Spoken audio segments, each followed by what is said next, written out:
মাসে নির্দিষ্ট দিনে নির্দিষ্ট জন্তুকে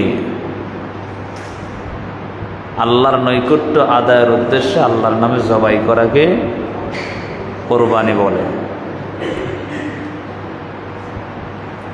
এই কোরবানির ইতিহাস, এটা কি আমাদের নবী বিশ্বনবী সরকার দু আলম সাল্লাল্লাহু আলাইহি সাল্লাম তিনি কি প্রচলিত করেছেন, নাকি শুরু থেকেই নিয়ে এই কোরবানির ইতিহাস এসেছে? এই বিষয় নিয়ে আলোচনা আল্লাহ তাআলা পবিত্র কোরআনের সূরা মায়েদার মধ্যে ইতিহাস তুলে ধরেছেন, এবং আমরা কোথা থেকে কোরবানি পেয়েছি তার ইতিহাস আল্লাহ তাআলা সূরা সফফাতের মধ্যে আলোচনা করেছেন। আল্লাহ তাআলা দুনিয়া যখন সৃষ্টি করলেন, সৃষ্টি করার পর যখন আল্লাহ তাআলা মানুষ বানাতে চাইলেন, তখন আদম এবং হাওয়াকে বানানোর পর আর দুনিয়াতে কোনো মানুষ ছিল না। ছিল? কেউ ছিল না। আল্লাহ ইচ্ছা করলে পারতেন পুরা দুনিয়ার মধ্যে একদিনে 1 সেকেন্ডে মানুষ সব কিছু জন্ম দিতে। কথা বলেন, পারতেন কি পারতেন না? আবার একসাথে সবাইকে নিয়ে যেতে পারতেন, ঠিক না? কিন্তু আল্লাহর একটা নিজাম আছে, তরিকা আছে, পদ্ধতি আছে, ঠিক না? অসম্ভবকে সম্ভব করার ক্ষমতা কার? জোরে বলেন কার? ঘুমান নাকি আপনারা? অসম্ভবকে সম্ভব করার ক্ষমতা আছে কার? আল্লাহ চাইলে কি পারতেন না? যখন আদম এবং হাওয়াকে বানাইছেন তখন পুরা দুনিয়ার মধ্যে মানুষ পাঠাইতে পারতেন, ঠিক না? কিন্তু আল্লাহ সেটা করেন নাই। বলেছে একটা নিয়ম আছে, পদ্ধতি আছে, তরিকা আছে। তো সেই নিয়ম অনুসারে যখন আদম এবং হাওয়াকে সৃষ্টি করলেন, ওই সময় কোনো মানুষ ছিল না আর দুনিয়াতে। আল্লাহ তাআলা মানুষকে দুনিয়ার জমিনে প্রচলন করবেন, বিস্তার ঘটাবেন, তার জন্য আল্লাহ নিজাম পদ্ধতি চালু করলেন। সেটা হলো বাবার ঔরস থেকে মায়ের ওদরে আসতে হবে, তখন মায়ের মাধ্যম হয়ে আল্লাহ দুনিয়াতে পাঠাবেন।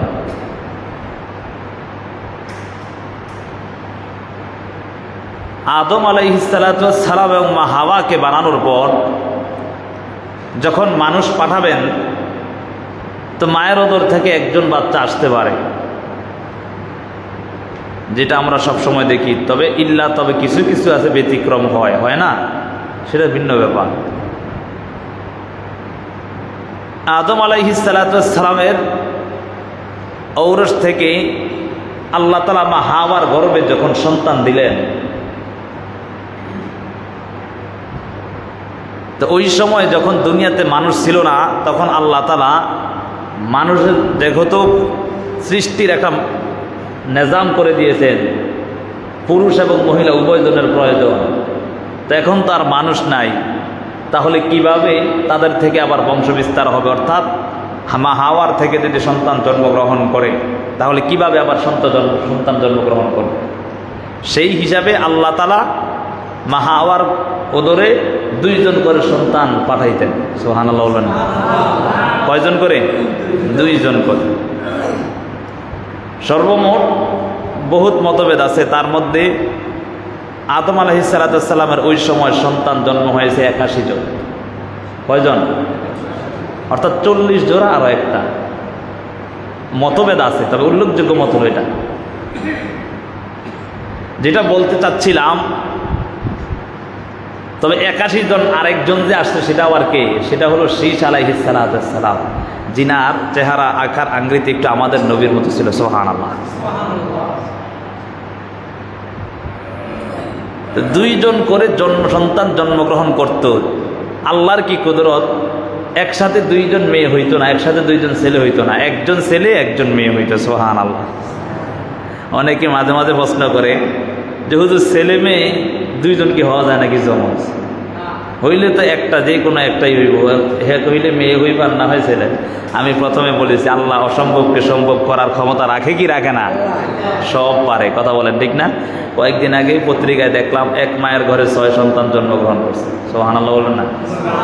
মা অসুস্থ, বাচ্চারা অসুস্থ আছে। তো যেটা বলতেছিলাম, মা হাওয়ার উদরে 2 জন করে সন্তান আল্লাহ পাঠাইতেন। তার মধ্যে একজন ছেলে আর একজন মেয়ে। তবে তারা দুজন বোন, ভাতৃত্ব বন্ধন আপন ছিল। আচ্ছা বলেন তো, আমাদের ভাষা অনুযায়ী, আমাদের শরীয়ত সম্মত ভাই বোনের বিবাহ সাথে জায়েজ আছে? নাউজুবিল্লাহ, জায়েজ আছে? কথা বলেন, জায়েজ আছে? চিন্তা করা যাবে? ঈমান থাকবে? আল্লাহ হেফাজত করো। যেই কথা বলতেছি, মা হাওয়ার ওদের 2 জন করে সন্তান আসতো, একজন ছেলে আর একজন মেয়ে, দুজন ভাই বোনের সম্পর্ক। কিন্তু আল্লাহ নিয়ম করলেন বিবাহ শাদী হতে হবে, তারপর তার থেকে সন্তান জন্মগ্রহণ করবে। তো এখন যে আল্লাহ 2 জন করে পাঠাচ্ছেন, কিন্তু যেহেতু ভাই বোনের সম্পর্ক, তাহলে বিবাহ শাদী কিভাবে হবে আর সন্তানে কিভাবে আসবে? প্রশ্ন আসে কি আসেন? আল্লাহ তাআলা খুব সূক্ষ্মভাবে জিনিসটা একটু বোঝার চেষ্টা করবেন। আল্লাহ তাআলা নিজাম পদ্ধতি চালু করে দিলেন।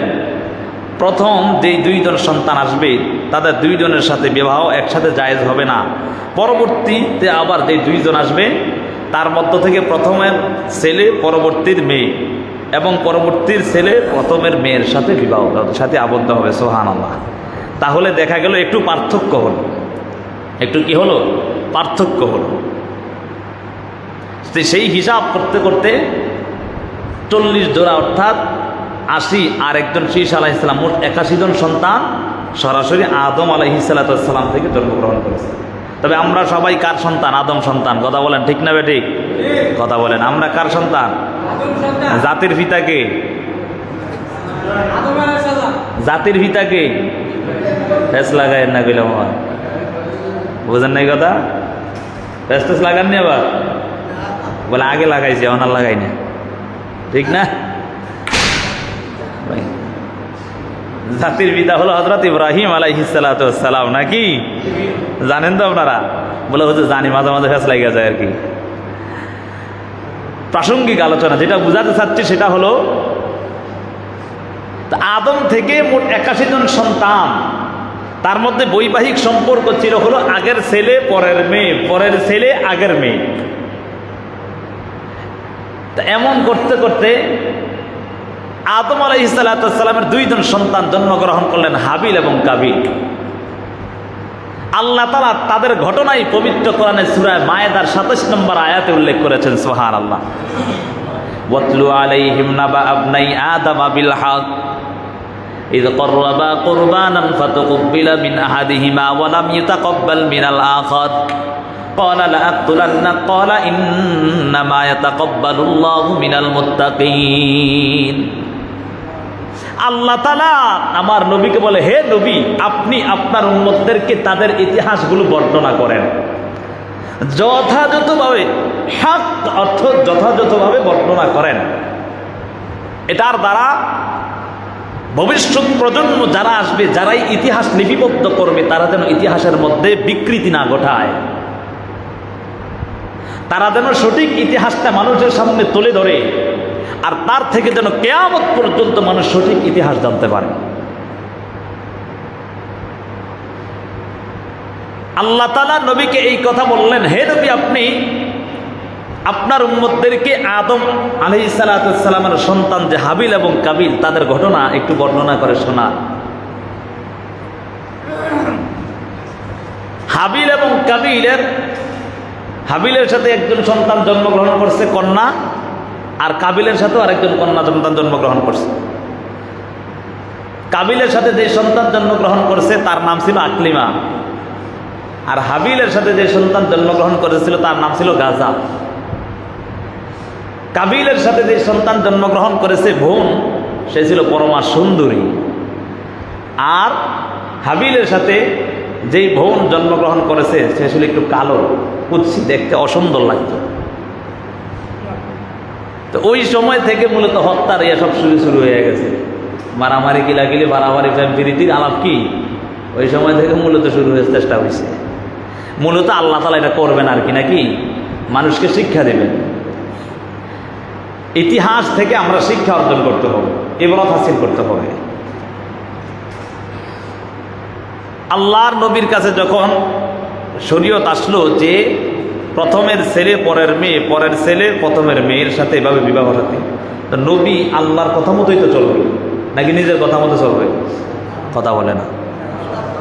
বাবা মা সন্তানের কথা মতো চলবে না আল্লাহর আদেশ মতো চলবে? সন্তান বলছে কি, বাবা আমার অমুক একটা জুয়ার আসরে যাবো, আমার তাড়াতাড়ি টাকা দাও, বাবা দিয়ে দিয়েছে। সন্তান চাইছে, আদরের সন্তান, ঠিক না? সন্তান চাইছে মেলায় যাইতে, বাবা দিয়ে দিয়েছে মেলার জন্য যাওয়ার জন্য টাকা। সন্তান চাইছে নারীর সাথে অন্যায়ভাবে অবাধে মেলামেশা করতে, এজন্য বাবা মা দিয়ে দিছে। আছে না এমন সন্তান? বহু সমাজে অভাব নাই, কথা বলেন ঠিক না বে ঠিক? এমন বেহাইয়া বেলজ্জা মা বাবা আছে না নাই? কথা বলেন আছে না নাই? তারা আল্লাহর আইনকে লঙ্ঘন করে সন্তানের আদেশ পালন করতে চায়। আল্লাহ হেদায়েত দান করুক, সকলে বলে আমি। ওয়াজ করে দিছি গত সপ্তাহ, আতুড়াই দিছি, আমাদের সামনে দিয়ে মেলা যায়। আল্লাহ হেদায়েত দান করুন, সকলে বলে আমি। যে কথা বলতেছিলাম জুমলায় মুতারাজা, মাঝে মাঝে অন্য কথা চলে আসে। তো যেটা বলতেছি সেটা হলো, হাবিলের সাথে যে সন্তান জন্মগ্রহণ করছে তার বোন ছিল গাজা, তার সে ছিল কুচ্ছি কালো। কাবিলের সাথে যে সন্তান ছিল সুন্দর আকলিমা, সুন্দরী মেয়ে পাইয়া, সুন্দরী বোন পাইয়া কাবিল তার লোভ সামলাইতে পারে না। কাবিল বলে ওইছো না, আমি চাই তারা বিয়ে করতে। প্রথম হাবিলের সাথে বলল যে আমি চাই, আমি তোমার দিব না। বলে সেটা আমি আর জানি না। যখন বাবাকে ডাক দিয়া বলল, বাবা তুমি যেই নিয়ম করতেছো সেটা হবে না, আমি আকলিমাকে বিয়ে করতে চাই। নাউজুবিল্লাহ। বাবা ডাক দিয়া বলে এটা তো আমার কথা মতো হবে না, এটা আল্লাহর কথা মতো হবে। এই কথা বলার পর ইয কররাবা কুরবানান ফাতুকুব্বিলা মিন আহাদিহিমা, যখন এই কথা শুনতে পায় কাবিল ডাক দিয়া বলে, হে হাবিল তোরে আমি হত্যা করে ফেলবো। ক্বালা লা আকতুলান্নাক, অবশ্যই আমি তোমাকে হত্যা করব। কাবিল কি বলে, হাবিল কি বলে, সুন্দরভাবে জবাব দেয়, ইন্নামা ইয়াতাকাব্বালুল্লাহু মিনাল মুত্তাকিন, নিশ্চয়ই আমার রব এমন একজন রব যেই রব মুত্তাকি পরহেজগারদের আমলকে কবুল করে। সুবহানাল্লাহ। তুমি আমাকে হত্যা করতে পারো, পরের আয়াতের মধ্যে বিস্তারিতভাবে আলোচনা আসছে। তুমি আমাকে হত্যা করার জন্য হাত অগ্রসর করতে পারো, কিন্তু আমি তোমাকে হত্যা করার জন্য হাত অগ্রসর করব না। তুমি হত্যা করে তুমি তোমার পাপ এবং আমার পাপ নিয়ে যাইবা, আর আমি বিনা হিসাবে জান্নাতে যাবো। সুবহানাল্লাহ। বাবার কাছে গিয়া বলল, বাবা আমি তো মানবো না, আমারে সুন্দরী মেয়ে বোনটাকে দিতে হবে। বাবা ডাক দিয়া বলে, এভাবে হবে না, তবে একটা কাজ করো। বলে কি কাজ? বলে ওই সময় নিয়ম ছিল যে যেই জিনিসটা করতো ওই জিনিসটা আল্লাহর রাস্তায় কোরবানি করত। পয়গম্বর আদম আলাইহিস সালাতু ওয়াস সালাম সন্তান হাবিল এবং কাবিলকে সান্ত্বনা দেওয়ার জন্য, মতামতটা তাদের মতনৈক্যটা দূর করার জন্য তাদেরকে উপদেশ দিলেন, তুমি তোমার সম্পদগুলো আল্লাহর রাস্তায় দান করো এবং অর্থাৎ আল্লাহর রাস্তায় কোরবানি করো। আর হাবিলকে বললেন, হাবিল তুমিও তোমার সম্পদগুলো আল্লাহর রাস্তায় কোরবানি করো। বলে কেমনে করব সেটা জানা দরকার। বলে তুমি যেই সম্পদগুলো আল্লাহর রাস্তায় কোরবানি করবা, খোলা মাঠের মধ্যে গিয়ে নিয়ে রেখে আসবা। যদি তোমার কোরবানি কবুল হয়, বলে কেমন করে কবুল হবে? তোমার কোরবানি কবুল হওয়ার আলামত হলো যার কোরবানিটা আবার মালিক কবুল করবে, গ্রহণ করবে, সেটা আলামত হলো আসমান থেকে এমন আগুন এসে ওই তার সম্পদগুলোকে জ্বালিয়ে দিবে। আসমান থেকে আগুন এসে তার সম্পদ, যেই সম্পদটা রেখেছে খোলা আসমানের নিচে, সেই সম্পদটাকে জ্বালিয়ে দেবে। যেটাকে জ্বালাবে সেটাই গ্রহণ করা হবে, সেটাই কোরবানি হবে। হাবিল লালন পালন করত বকরি, দুম্বা, ভেড়া। কাবিল লালন পালন, কাবিল শস্য সামগ্রী উৎপাদন করত। হাবিলকে বলছে, হাবিল সুন্দর সুশ্রী একবার সাদা একটা দুম্বা নিয়ে রেখে আসলেন, আর কাবিল তার সম্পদ থেকে কিছু সম্পদ এরপর তারপর কার্পণ্য করে নিয়ে রেখে আসলেন। রাখার পর আল্লাহ তাআলা সাথে সাথে হাবিলেরটাকে কোরবানি গ্রহণ করেছেন, কাবিলেরটা গ্রহণ করেন নাই। তখন তা আরও রাগ উঠছে, কথা বলেন ঠিক না বেটি? এমন অবস্থা করলো, শেষ পর্যন্ত হাবিলকে হত্যা করে ফেলল। কাবিল হাবিলকে হত্যা করে ফেলল।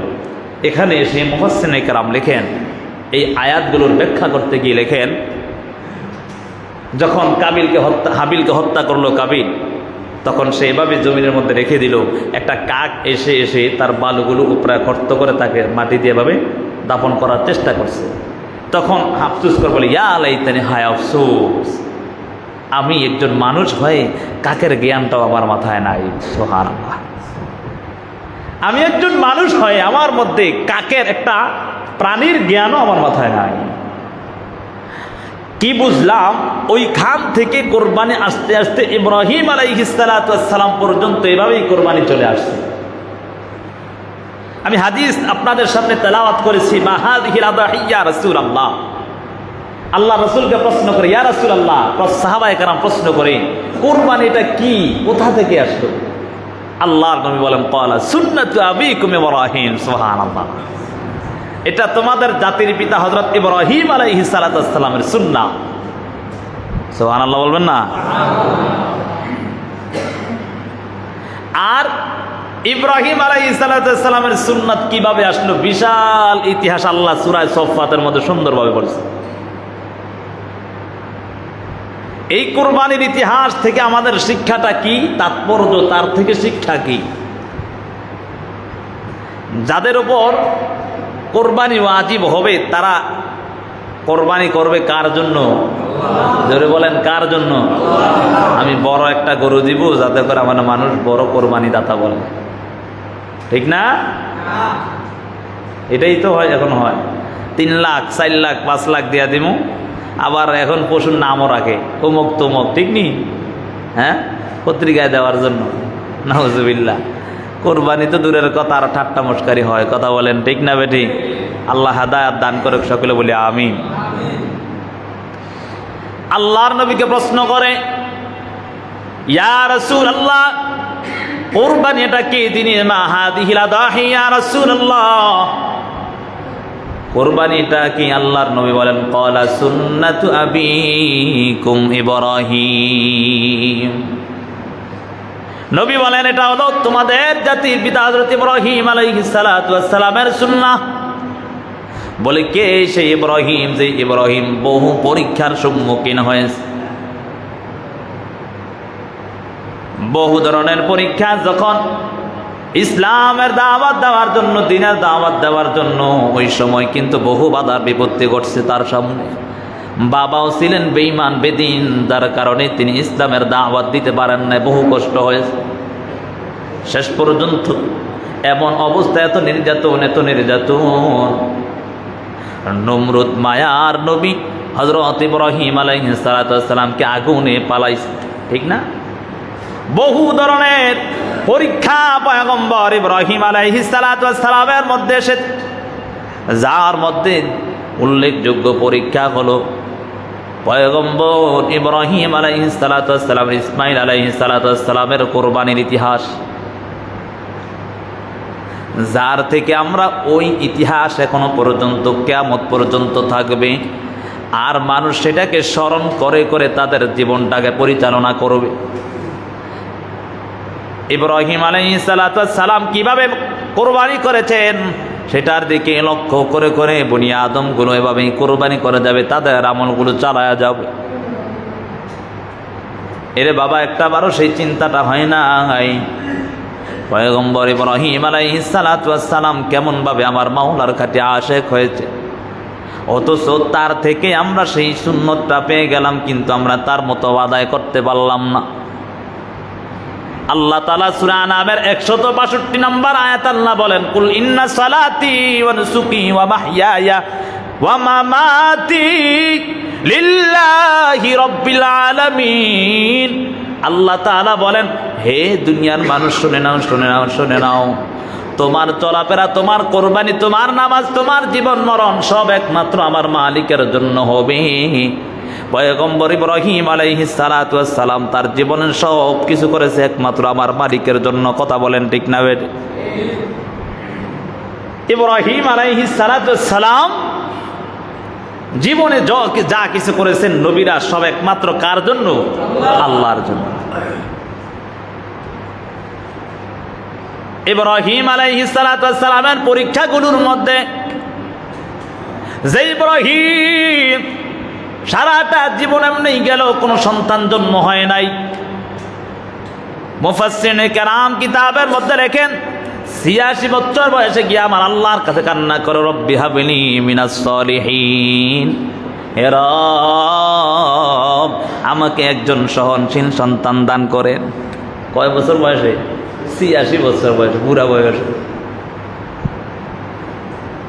রবের কাছে কান্না করে, রব্বি হাবলি মিনাস সলিহিন, হে রব আপনি আমাকে একজন সহনশীল সন্তান দান করেন।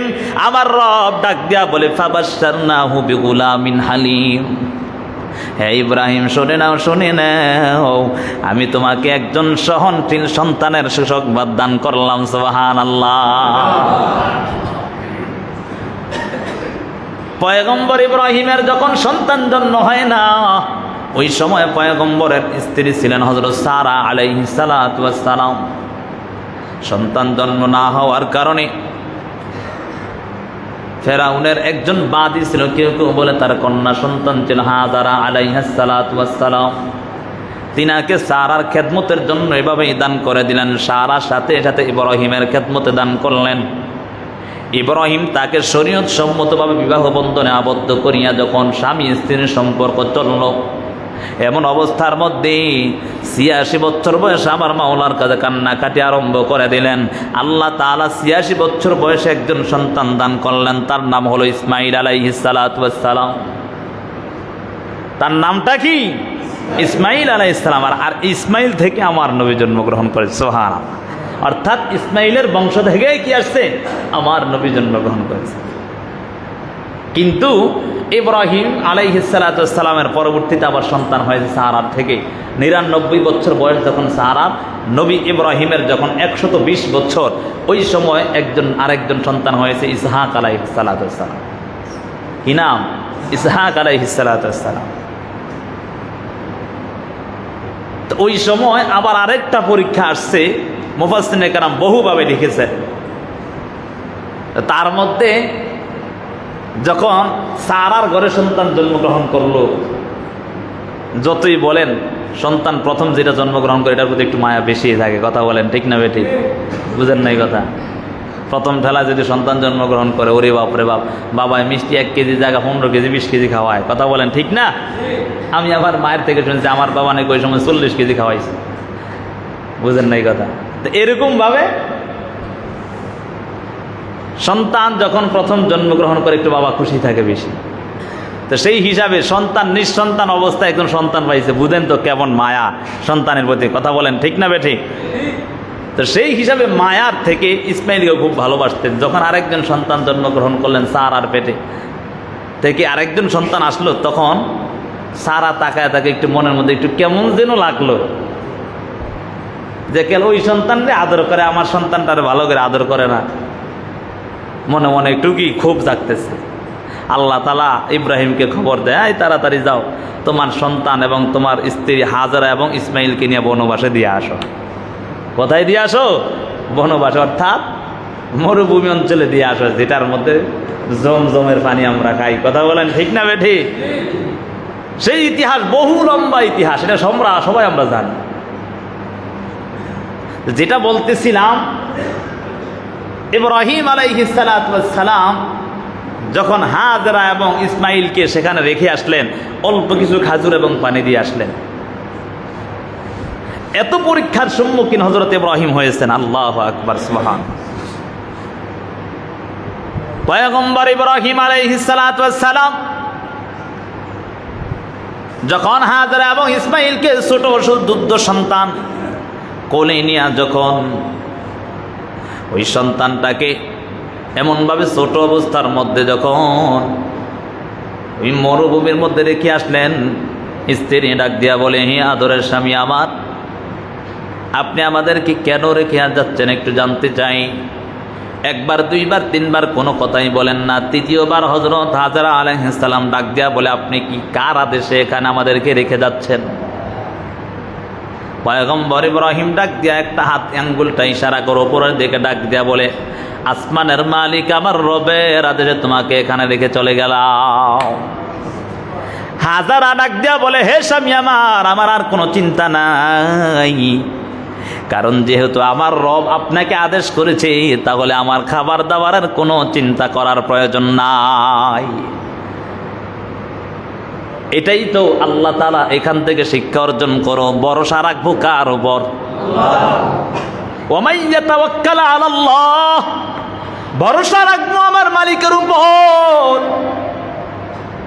ভরসা তো তুমি রেখেছো তোমার সন্তানের চাকরির উপর, তুমি ভরসা রেখেছো তুমি তোমার টাকা ব্যাংকের মধ্যে রাখিয়া সুদের উপর। কথা বলে না, বুঝেন নাই কথা? এই ওয়াজার বোঝা যায় না।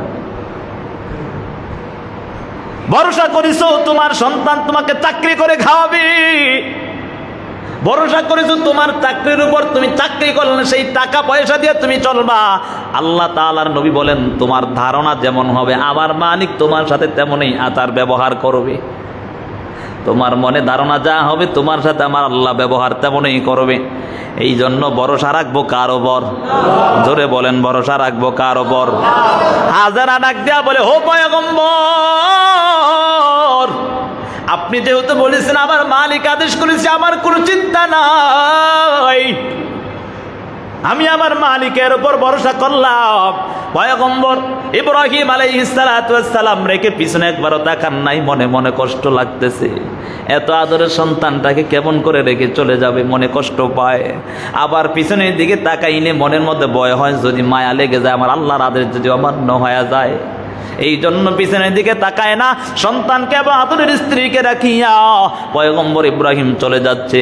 এদিক দিয়া ওই পয়গম্বরের আদরের স্ত্রী তাকাইয়া দেখে কয়েকদিনের মধ্যে খাবার দাবার সব শেষ হয়ে গেল, কোনো পানি নাই। মুফাসসিরে কেরাম লেখেন, শেষ পর্যন্ত এমন হইল পয়গম্বরের স্ত্রী হাজারার বুকের মধ্যে দুধও শেষ হয়ে গেল।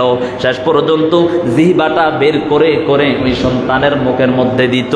তারপর ওই সন্তানটা চিবায়া চিবায়া ওই জিহ্বা থেকে একটু একটু রস খাইতো, যাতে করে একটু একটু তার জিহ্বাটা একটু তাজা থাকে। শেষ পর্যন্ত জিহ্বাটাও আস্তে আস্তে শুকায়া যায়। এমন করুণ হালতের মধ্যে বারবার কান্না করে, আল্লাহ আপনি আমাকে একটু রিজিকের ব্যবস্থা করে দেন।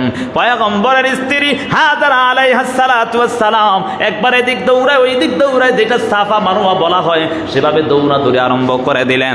একবার এদিকে যায় একটু পানি পাওয়া যায় কিনা, আবার ওই দিকে দৌড়ায়, এবং দৌড়াদৌড়ি করতেছে, বারবার করতেছে, কিন্তু কোথায় পানি পাওয়া যাচ্ছে না।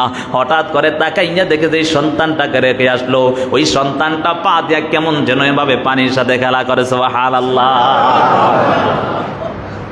পানির সাথে খেলা করে। হাজারা আলাইহিস সালাম দেখিয়া তাড়াতাড়ি দৌড়ে গেছে, গিয়া তাড়াতাড়ি বাদ দিছে।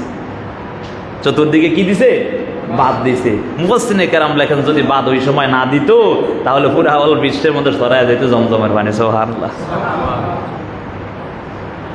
এত পরীক্ষা জানো।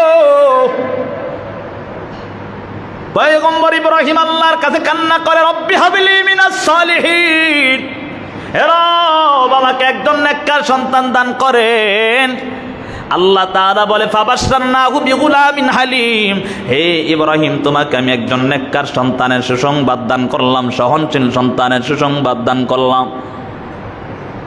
এই সন্তান দান করার পর সন্তান যখন উপরুক্ত বয়স হয়, মুফাসসিরে কেরাম বলেন, কেউ কেউ বলেন 13 বছর, কেউ কেউ বলেন মাত্র নাবালক থেকে সাবালক হয়েছে, কেউ বলেন কিশোর বয়স।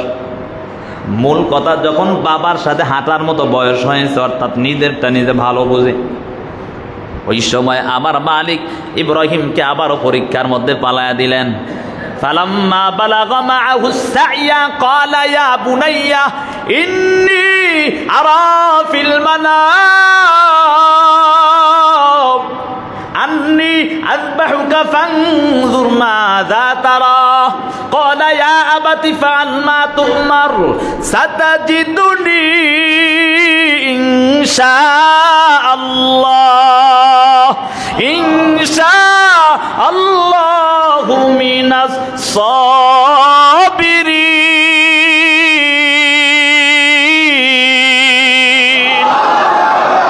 আল্লাহ ডাক দিয়া বলেন ফালাম্মা বালাগা মাহু সাইয়া ক্বালা ইয়া বুনাইয়া ইন্নী আরা ফিল মানাম রব ডাক দিয়া বলে হে ইব্রাহিম তোমার সন্তান যখন প্রাপ্ত বয়স্ক হয়ে গেল আল্লাহ তাআলা স্বপ্নে যোগে দেখাইয়া দেয় তোমার প্রিয় বস্তুটাকে আল্লাহর রাস্তায় জবাই করো কুরবানি করো সুবহানাল্লাহ সুবহানাল্লাহ হায় হায় এমন কথা বলছে বলেন তো সন্তান জবাই করা যায় বলেন কথা বলেন জবাই করা যায় আবার কেমন সন্তান নিঃসন্তান ছিল যার মধ্যে একটা সন্তান হইল ওই সন্তানে আবার কি করতে চায় প্রথম মুফাসসিরিন একজন বহু ব্যাখ্যা করেছেন এখানে কারণ জুমার দিন তো এত তাফসীর করারও সময় নাই শুধু গেলে ইঙ্গিত দিয়া যায় মুফাসসিরিন একজন বহু লেখছেন কেউ কেউ বলেন ইব্রাহিম বুঝতে পারেন নাই তার কারণে 100 উট কোরবানি করছে আবার কেউ কেউ বলেন সাথে সাথে বুঝা বুঝছে 100 উট 200 300 পর্যন্ত বর্ণনা আসছে তো এভাবেই কোরবানি করেছে তারপরও আল্লাহ স্বপ্নে দেখায় ফালাম্মা বালাগা মাহু সাইয়া ক্বালা ইয়া বুনাইয়া ইন্নী আরা ফিল মানাম তখন আল্লাহ তাআলা যখন প্রাপ্তবয়স্ক হয়ে গেল সন্তান তখন আল্লাহ ইব্রাহিমকে বলে হে ইব্রাহিম তোমার প্রিয় বস্তু সন্তানটাকে আল্লাহর রাস্তায় অর্থাৎ প্রিয় বস্তুটাকে কোরবানি করো সুবহানাল্লাহ পয়গম্বরকে আদেশ করেছেন বলেন তো সন্তানের প্রতি মায়া বেশি না আবার আল্লাহর আদেশের প্রতি মায়া বেশি এমনি খলিলুল্লাহ হয় না কথা বলেন ঠিক না এমন খলিল জানো নমরুদ আগুনে বাড়ানোর পর আল্লাহ তাআলা বলে হেরে আগুন সাবধান সাবধান কুল্লা ইয়া নারু কুনি বারদাউ ওয়া সালামান আলা ইব্রাহিম হে আগুন সাবধান হয়ে যাও আমার ইব্রাহিমের একটা পশমও যেন পুড়ে না যায় এরে আগুন তুমি শান্তিদায়ক হয়ে যাও এমন শান্তিদায়ক বলে এত ঠান্ডা হয়েও না যার কারণে আমার ইব্রাহিমের কষ্ট হয়ে যাবে আবার এত গরম হয়ে যায় না যার কারণে আমার ইব্রাহিমের একটা পশমও পড়ে যাবে এমন করা যাবে না আরামদায়ক হয়ে যাও এমন ইব্রাহিমকে আমার আল্লাহ খলিলুল্লাহ বানায়া ফেললেন সেই ইব্রাহিমকে যখন প্রশ্ন করলেন ফালাম্মা বালাগা মাহু সাইয়া ক্বালা ইয়া বুনাইয়া ইন্নী আরা ফিল মানাম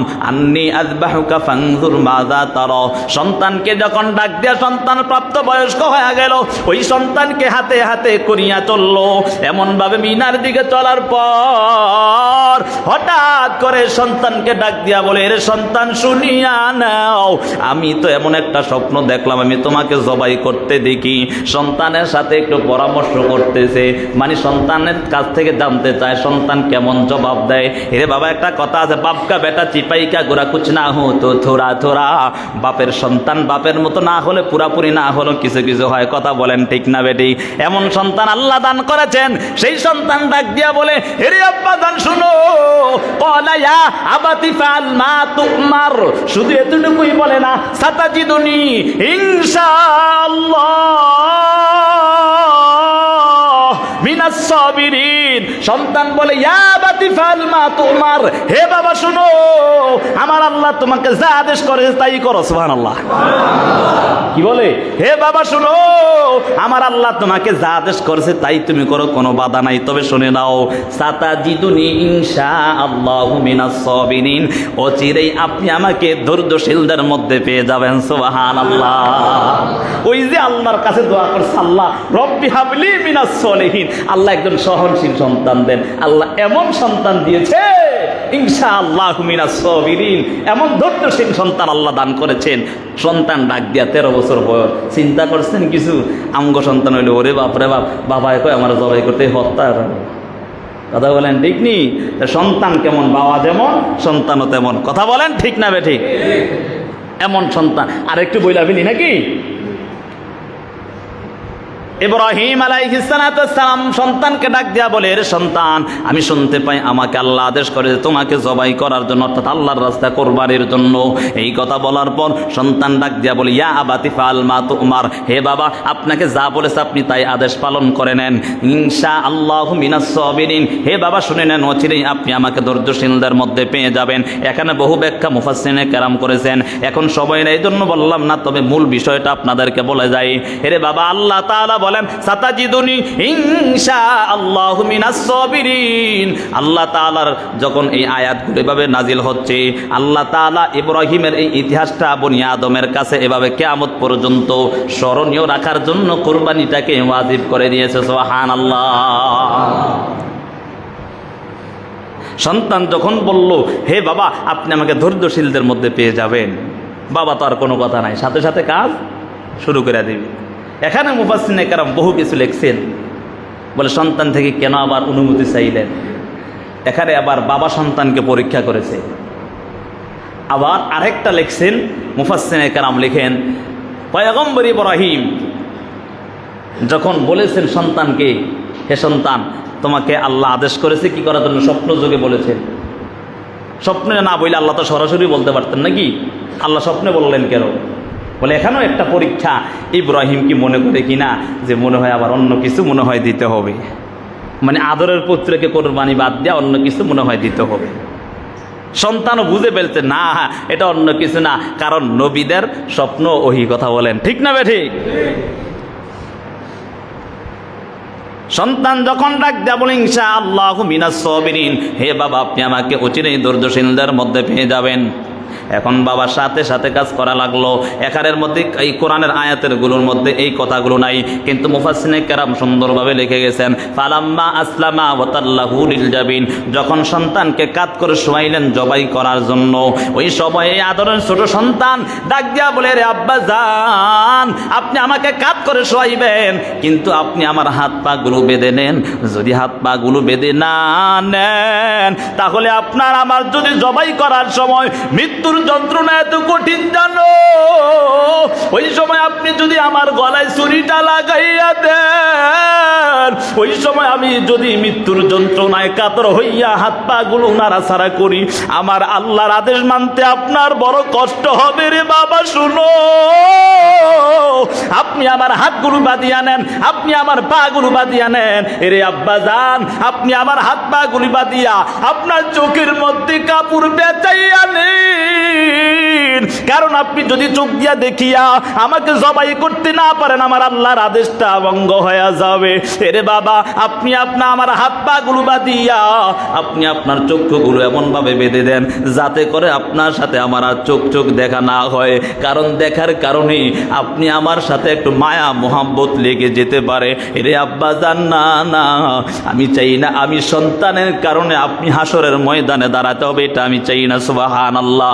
সন্তান এই কথা বলার পর বাবা কেমন যেন ব্যথা মুন্নিয়া সন্তানের হাত পা গুলো বাঁধিয়া যখন ছুরিগুলো এমন ভাবে চালাইতেছে, ফালাম্মা আসলামা ওয়া তাল্লাহু লিল জাবিন, যখন সন্তানের গলার মধ্যে ছুরি চালাইতেছে, আল্লাহ তাআলা কেমন যেন পুরা আসমানের মধ্যে কান্নার রোল পড়ে যায়। মুফাসসিরিনে কেরাম লেখেন, ওই আসমানের ফেরেশতারা শুধু দুই সময় চিল্লানোর আওয়াজ করেছে, কান্না করেছে সমস্ত ফেরেশতারা। একটা হলো মায়ার নবীকে যখন তায়েফের ময়দানের মধ্যে ওই বেঈমানরা এত নির্যাতন মায়ার নবী কাতর হইয়া জমিনের মধ্যে পড়ে যেত, আল্লাহ তাআলার ফেরেশতারা ওই আসমানের মধ্যে বসিয়া কান্না করে, মালিক, আপনার হাবিবকে এত নির্যাতন করতেছি, আমাদের তো আর সহ্য হয় না। ওই সময় সমস্ত ফেরেশতারা কান্না করেছে। দ্বিতীয় কান্না হলো, এই ইব্রাহিম যখন ইসমাইলকে শোয়াইয়া ছুরি চালানো আরম্ভ করে দিয়েছে, বিসমিল্লাহি আল্লাহু আকবার বলতেছে আর ছুরি চালাইতেছে, এমন ছুরি চালাইতেছে আসমানের ফেরেশতারা কান্না করে বলে, আল্লাহ, আল্লাহু আকবার, আল্লাহু আকবার, লা ইলাহা ইল্লাল্লাহু, আল্লাহু আকবার। আকবার। ইব্রাহিম যখন বাবা বলে বিসমিল্লাহি আল্লাহু আকবার, ইব্রাহিম বলে লা, ইসমাইল বলে লা ইলাহা ইল্লাল্লাহু আল্লাহু আকবার। ওই ইব্রাহিম ইসমাইল যখন এমন ভাবে বলতেছে, আর আসমানের ফেরেশতারা বলে আল্লাহু আকবার ওয়ালিল্লাহিল হামদ, সুবহানাল্লাহ।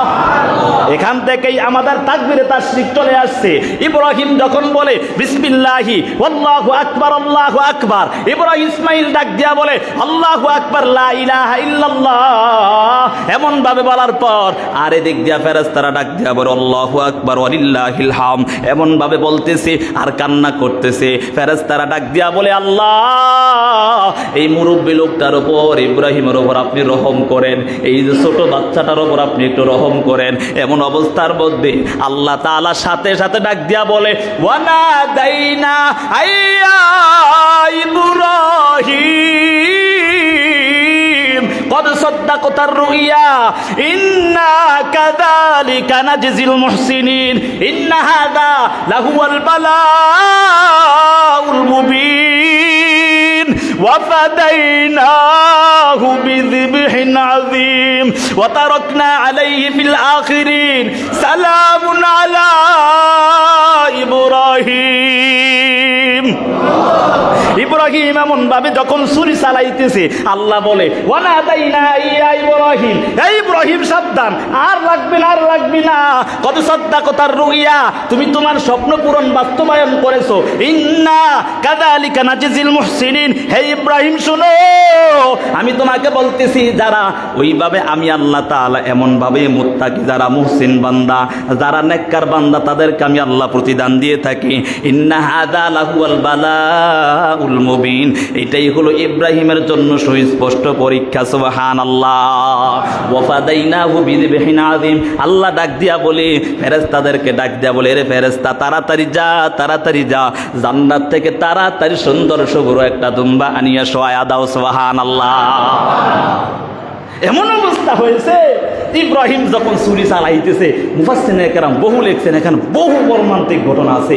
মুফাসসিরিনে কেরাম লিখতে গিয়ে বলেন ইব্রাহিম ছুরি চালাইতেছে, ছুরি কাটতেছে না, এমনভাবে ধাক্কা দিয়ে রাগ করে ফেলাইতেছে। কেন কাটছে না? আমার আল্লাহর আদেশ কেন মানছে? সুবহানাল্লাহ বলবেন না? ইব্রাহিম যখন ছুরি চালায় বিসমিল্লাহি আল্লাহু আকবার, কিন্তু ছুরি তো আর কি চলতেছে না, ওই সময় ধাক্কা দিয়ে এইটা ফিক্কা দিয়ে ফালাইয়া দিয়া বলে এই ছুরি কেন তুই আমার মালিকের আদেশ মানস না?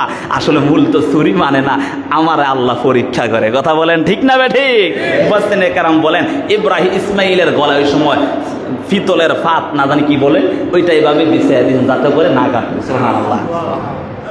এমন অবস্থার মধ্যে হয়ে গেছে যে ইব্রাহিম যত ছুরি চালায় কোনো কাজ হইতেছে না, আল্লাহ সাথে সাথে দুম্বাইনা দেওয়ার সাথে সাথে জবাই হয়ে গেছে। সুবহানাল্লাহ। ওয়াফাদাইনাহু বিযিবহিন আযীম, সাথে সাথে জবাই হয়েছে। মুফাসসিরিনে কেরাম লেখেন এখানের মধ্যে সেই দুম্বাটা হলো ওই যে হাবিল দুম্বাটা দিয়েছে কোরবানি, সেই দুম্বাও হতে পারে। আবার কেউ কেউ বলেছেন, ইবনে আব্বাস থেকে বর্ণিত, তিনি বলেন এই দুম্বাটা আল্লাহ তাআলা 40 বছর লাগায় জান্নাতের মধ্যে লালন পালন করছে। সুবহানাল্লাহ। যেই কথাগুলো বললাম এখান থেকে কি বুঝলাম? এখানে আমাদের কোরবানির থেকে শিক্ষা হলো ইব্রাহিম নিজের জন্য করে নাই, কার সন্তুষ্টির জন্য করেছে? আল্লাহ সূরা আনামের এটা 162 নম্বর আয়াত এটাই বলে, কুল ইন্না সালাতি ওয়া নুসুকি ওয়া মাহইয়ায়া ওয়া মামাতি লিল্লাহি রাব্বিল আলামিন। হে নবী, আপনি তাদেরকে বলেন তোমাদের কুরবানি, তোমাদের নামাজ, তোমাদের কুরবানি, তোমাদের জীবন মরণ একমাত্র কার জন্য? জগৎবাসীর প্রতিপালকের জন্য। কথা বলেন ঠিক না বেঠিক? যেই কথাগুলো বললাম সর্বপ্রথম আমাকে আমল করার তৌফিক দান করুন, তারপর সকলকে আমল করার তৌফিক দান করুন। ওয়া মা তৌফিক ইল্লা বিল্লাহ। যারা সুন্নাত আদায় করি নাই সুন্নাত আদায় করেন।